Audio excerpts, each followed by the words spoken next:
Bonjour à tous. Dans cette deuxième vidéo sur l'autisme, nous allons parler donc de 2 piliers, des 2 piliers fondamentaux finalement du programme Sunrise, qui sont donc le joining et le principe de motivation. Donc il faut savoir en fait que l'autisme se caractérise par un défaut de perception. Voilà, en fait, les enfants autistes effectivement ont du mal à trier finalement ce qui est important, ce qui n'est pas dans leur perception immédiate, que ce soit au niveau, visuel ou au niveau auditif. Voilà, imaginez, c'est comme si vous étiez dans un voilà, vous êtes francophone, vous n'avez jamais pris l'avion et vous vous retrouvez, tout d'un coup, en plein milieu de l'aéroport de Shanghai, quoi. Avec des gardiens qui sont différents, vous ne savez pas où il faut aller, pourquoi, comment, les gens vous parlent mais vous ne comprenez rien. Voilà, bah, c'est exactement ça. Donc c'est vrai que, dans ce contexte-là, c'est assez difficile finalement d'acquérir les apprentissages de base. Donc, le joining en fait permet de créer un lien avec votre enfant, et c'est vrai que finalement la première étape. Dans le cas de l'autisme, les fameux le fonctionnement du cerveau humain qui maintenant est établi depuis quelques dizaines d'années, la capacité finalement à imiter l'autre, à ressentir un petit peu ce que son interlocuteur a, enfin ressent. Voilà, ça c'est la base, je dirais, du fonctionnement, du cerveau humain. C'est la base finalement de ce qui fait l'apprentissage et de ce qui fait l'apprentissage des choses, concrètes, mais également sur la manière d'être. Et donc voilà, c'est ce fonctionnement en miroir qui pouvait altérer, dans le cas des enfants autistes, du fait de ce défaut de perception. Donc du coup, une fois qu'on a dit ça, bah, c'est vrai que le fait de rejoindre l'enfant dans son monde, même sur des actions, je dirais, bon voilà, qui n'ont pas beaucoup grand sens, bah, c'est ça qui va, je dirais, voilà, favoriser le lien et favoriser un début d'imitation, un début de fonctionnement miroir, justement. Donc une fois qu'on a dit tout ça, le journaling, qu'est-ce que c'est? Donc c'est le fait effectivement de rejoindre l'enfant dans son monde, hein, de pas faire l'inverse, de pas le forcer à se normaliser, et donc c'est de faire les activités qu'il aime bien faire. Donc c'est vraiment les activités voilà, qui sont typiques de l'autisme, hein. Donc ça va être, marcher autour de la pièce, ça va être, peut-être jouer avec les interrupteurs, ça va être mettre ses mains sur la fenêtre, ça va être, jeter des piles voitures, mais sans forcément faire quelque chose de construit. Ça va être faire tomber des briquets. Vous voyez, il y a vraiment des choses toutes bêtes comme ça. Et voilà. Et en fait, on le fait avec lui. On le fait avec lui, voilà, pour lui montrer qu'on comprend, qu'on est avec lui, qu'on joue avec lui et qu'on n'est pas là juste à lui imposer quelque chose. D'accord? Il faut le faire avec sincérité et bienveillance. Quelque part, idéalement, il faut même aimer ces moments-là. Et c'est d'autant plus important finalement que, voilà, déjà, si on ne le fait pas avec sincérité et bienveillance, votre enfant le sentira paradoxalement, donc il va se rigidifier, il va interpréter ça comme une menace. Et puis même vous, en fait, le fait de voir ce lien comme ça qui se crée, à un moment ou un autre, c'est assez rapidement finalement, l'enfant va sentir ce lien qui se crée, il va y avoir un début d'interaction. Donc c'est vrai qu'il va y avoir des premières interactions qui sont faites, c'est hyper, voilà, c'est quand même très, très porteur d'émotions et voilà, et ça incite à continuer. Il faut également laisser par contre un petit peu d'espace, hein. Il faut vraiment pas se coller, autant il faut favoriser le lien et le début d'interaction, autant il faut pas se coller à votre enfant. Voilà, il faut lui laisser un petit peu d'espace, encore une fois, pour qu'il ne se sente pas oppressé. Et ne pas en profiter non plus, finalement, une fois qu'on a établi ce lien, faut lui faire faire autre chose. Hein, faut pas hésiter effectivement à continuer l'activité. Voilà, voilà, encore une fois, on profite de cet instant, uniquement et on ne cherche pas tout de suite à faire bifurquer, sinon là aussi, ça va casser en fait le lien qui vient de se créer. Donc il faut être patient, il faut être bienveillant et en fait, idéalement, le changement d'activité doit venir de l'enfant. Si l'enfant continue, on va continuer avec lui et il n'y a pas de voilà, il y a pas de souci. Encore une fois, faut profiter de cet aspect-là. Ça, c'est notamment vrai d'ailleurs au début du programme. Un petit bémol quand même. Évidemment, il ne faut pas faire le joining sur des activités dangereuses ou des activités déplacées. Si votre enfant a pris l'habitude, je sais pas moi, de tirer les cheveux, bah évidemment, on va pas faire la même chose. S'il a tendance à s'automutiler, ça arrive quand même très souvent dans le cas de l'autisme. Évidemment, ça ne n'est pas des activités, il ne s'agit pas d'encourager une nature à faire ça. Ou c'est évident, mais bon, je le dis quand même. Et puis par contre aussi un élément qui est peut-être moins évident, mais et d'autant qu'on l'a tous fait, j'imagine, pas forcément le laisser devant des écrans. Je dis pas forcément parce qu'encore une fois, ça nous est tous arrivé. Parfois, on est pris par la vie quotidienne, on peut pas être disponible 24 heures sur 24, malheureusement. Donc voilà, ça de temps en temps, on peut le laisser devant un écran, mais c'est vrai qu'en fait, c'est à éviter autant que possible. Pourquoi? Parce qu'en fait, quand on le laisse devant un écran, même si on est devant lui, enfin avec lui, je dirais face à l'écran, le joining ne se fait pas. Le joining, c'est vraiment le fait d'établir un lien entre deux personnes. D'accord? Là, si on est devant un écran, le lien, il se fait avec l'écran, quoi. Donc ça renforce dans l'autisme, mais c'est ça.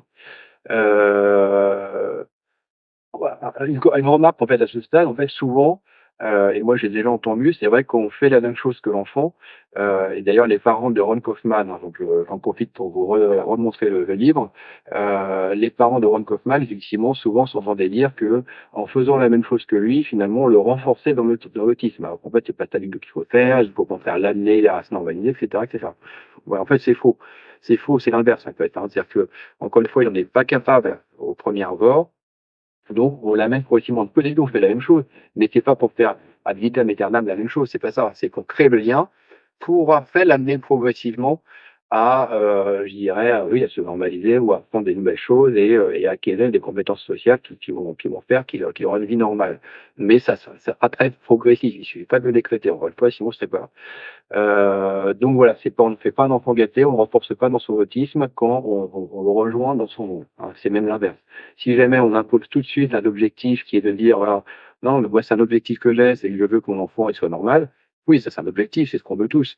Mais si on l'impose, eh bien ça aura l'effet inverse, ça va plutôt provoquer de la rigidité et de la résistance. Voilà.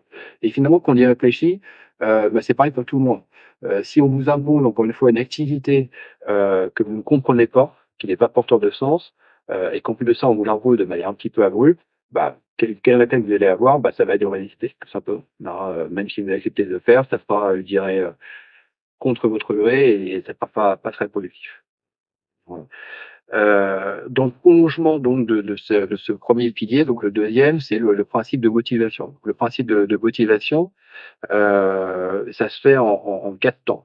Le premier déjà, donc c'est le sens du timing, c'est effectivement, on essaie de favoriser les apprentissages quand il n'est pas en mode de fermeture. C'est parfois effectivement, même assez régulièrement, nos enfants ils sont fermés, ou ils peuvent être même dans un mode assez agressif. Voilà, donc là, c'est pas ce moment-là qu'on choisit pour lui faire faire des choses. Voilà, là, on lui laisse un petit peu, on lui laisse un peu d'espace, d'accord? Deuxième temps, donc on l'invite à faire une activité qu'il aime bien faire. Là, je reviens là-dessus. Voilà, j'ai donné quelques exemples, hein. Ça va être les moquettes, les petites voitures, marcher, etc. Mais voilà, on commence toujours par ça. On fait durer le jeu. On fait durer le jeu, en dehors du fait que ça crée un lien, mais ça favorise aussi sa capacité d'attention, sa capacité d'attention interactive. Alors, il ne s'agit pas de dire, voilà, d'essayer encore une fois de voir un écran pendant 3 heures, ça peut en effet, ça peut durer 3 heures facilement, mais souvent la difficulté avec des enfants ou adolescents autistes, ça va être de maintenir un lien de manière durable, je dirais, ou enfin, sur un assez long moment. Voilà, donc le fait de jouer avec lui et de maintenir cette activité, ça favorise cette capacité finalement à interagir avec une personne pendant un certain laps de temps. D'accord? Et à chaque fois, effectivement, l'idée, c'est d'augmenter, enfin, de rajouter un truc en plus. Donc au début, on va commencer par quelque chose de très simple, hein. Ça va être marcher autour de la pièce. Et puis on rajoute un truc en plus. Donc le truc en plus, c'est quoi? Bah, ça va être changer de sens. Ça va être marcher à côté, non plus à la finale, ça va être échanger les rôles. Ça va être de dire, bah, tiens, est-ce qu'on va quelque part? Pourquoi, etc. Donc, voilà, donc il y a toujours moyen, même pour des activités très simples, d'élargir. Quand on joue par exemple avec une bouteille d'eau, on peut s'amuser à empiler des bouteilles d'eau pour faire le maison. Enfin ouais, ce genre de choses. Et d'ailleurs, il y a tout un chapitre d'ailleurs sur la créativité. Je vais un petit peu l'évoquer après. Mais voilà, c'est dire, il faut pas se brimer et encore une fois, il y a toujours moyen de d'étoffer quelque part une activité. Par rapport au principe de motivation, hein, une remarque vraiment importante, et là aussi qui va à contre-courant de ce qui est assez régulièrement pratiqué et souvent dit d'ailleurs, c'est le principe de la carotte et du bâton. C'est vrai que c'est de même que la répétition, finalement, c'est un des grands principes de l'éducation. On a tous vu le des bons points, on a tous eu un gâteau pour récompenser un truc. Bon, pourquoi pas, c'est vraiment très très ponctuel. Si jamais on commence effectivement à dire parce que justement il n'aime pas, il ne comprend pas l'activité, on lui dit bah tu vas faire ça et si tu le fais, tu vas avoir un bonbon. Et ben qu'est-ce qui va se passer? bon, il va le faire quand même, je dirais, contre son gré, hein, voilà, même s'il a une récompense, il le fera vraiment uniquement pour la récompense. Du coup, l'activité en question n'est pas vraiment acceptée, elle n'est pas comprise. Tout va devenir l'objet d'une négociation, surtout avec des enfants avec un trouble du comportement. Ça veut dire qu'effectivement, votre enfant ne voudra plus rien faire si jamais il y a pas de récompense à la clé. Donc là, croyez-moi, c'est voilà, ça on rentre dans un cycle extrêmement compliqué, quoi. Et puis effectivement, voilà, la compétence n'est pas acquise, n'est pas vraiment comprise. Voilà, c'est l'exemple type, c'est de dire voilà, apprendre à mettre un manteau, c'est très bien, mais apprendre à s'habiller comme il faut suivant le temps qu'il fait, bah, c'est quand même beaucoup mieux. Voilà, parce que sinon il va juste apprendre à mettre un manteau, mais c'est mieux de savoir soi-même voilà comment s'habiller. D'accord. Euh, Accessoirement, d'ailleurs, par rapport au principe de motivation, ce qu'on voit aussi, c'est que ça s'adresse à tout le monde. Même si en effet, les principes d'éducation étaient quand même pas mal basés sur la répétition et 40 bâtons, récompense, etc. Finalement, les travaux récents, n'ayant pas forcément trait à l'autisme, hein, c'est de manière générale sur les théories de l'apprentissage, même chez des adultes d'ailleurs en entreprise, on voit que la motivation est un élément clé. D'accord. Euh, la créativité, donc, j'en ai parlé un petit peu. Voilà, c'est détourner un petit peu les objets de leur sens, inverser les rôles. C'est voilà, c'est ce qui va permettre justement de d'étoffer justement ce principe de motivation et d'étoffer c'est l'activité, je dirais, qui est de prime abord est vraiment relativement limitée. Donc l'auteur donne des exemples. Il donne même l'exemple, par exemple, d'un petit garçon qui s'appelle Pedro, qui lui adorait les marches. Donc il adorait monter, descendre les escaliers, mais impossible de lui faire faire autre chose. Et notamment ses parents qui cherchaient à l'amener à l'école propre, hein, donc à aller aux toilettes tout seul, etc. Voilà, finalement, à un moment, ils ont décidé de jouer avec un escabeau. Donc, plutôt que de jouer dans les marches de l'escalier, ils ont commencé finalement à jouer avec les marches d'un escabeau. Et puis, ils ont déplacé l'escabeau au fur et à mesure.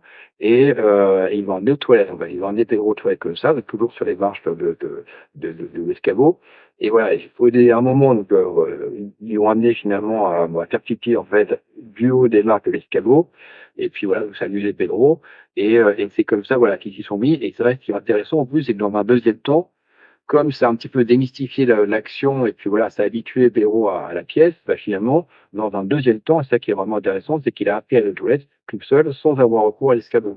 Donc encore une fois, ça illustre bien le fait que quand on rejoint l'enfant dans son monde, c'est pas pour en rester là à vitam aeternam, c'est vraiment pour dire voilà, ce n'est qu'une étape, parce qu'il n'est pas capable de faire autrement, ce n'est qu'une étape, et progressivement, on l'amène à faire ce qu'il faut. Mais c'est vrai qu'en effet, il faut être faut faire preuve de beaucoup de patience, voilà, beaucoup de savoir-faire, hein, quelque part. Faut bien identifier ce que votre enfant aime ou n'aime pas. Donc c'est plus difficile que juste décréter, ça, c'est évident. Mais encore une fois, on ne serait pas là, hein, si c'était simple. Donc voilà, donc la créativité. Si par exemple votre enfant aime jouer avec l'extincteur, donc c'est assez énervant, hein, évidemment pour toute la famille. Euh, Eh bien, par exemple, on peut dire, bah, on va prendre enfin du carton, quoi, finalement, quatre boules de carton, un petit interrupteur, et puis on amène l'enfant à jouer avec l'interrupteur dans une boîte en carton. Ça, on peut mettre par exemple des Playmobil dans, voilà, on commence un petit peu à faire des jeux de rôle avec des Playmobil dans un carton et un interrupteur. Vous voyez, donc c'est une manière aussi de décentrer l'enfant. Donc il y a toujours une manière, encore une fois, même s'il y a des activités qui ont l'air vraiment basiques, pas porteuses de sens, etc., pas très intéressantes, il y a toujours moyen d'étoffer, mais c'est vrai qu'il peut toujours partir de là. Voilà, donc c'est un petit peu voilà les deux grands piliers du programme Sunrise. Le joining, le fait de rejoindre l'enfant dans son monde, et non pas de forcer à faire l'inverse, et la motivation qui permet d'étoffer une activité et de lui faire de construire un lien et de faire des activités, voilà, de lui faire apprendre des nouvelles choses et encore une fois de commencer à développer ses aptitudes sociales. Les aptitudes sociales, d'ailleurs, ça fera l'objet de la troisième vidéo sur le programme Sunrise, voilà, et m'appeler également bien sûr pour sortir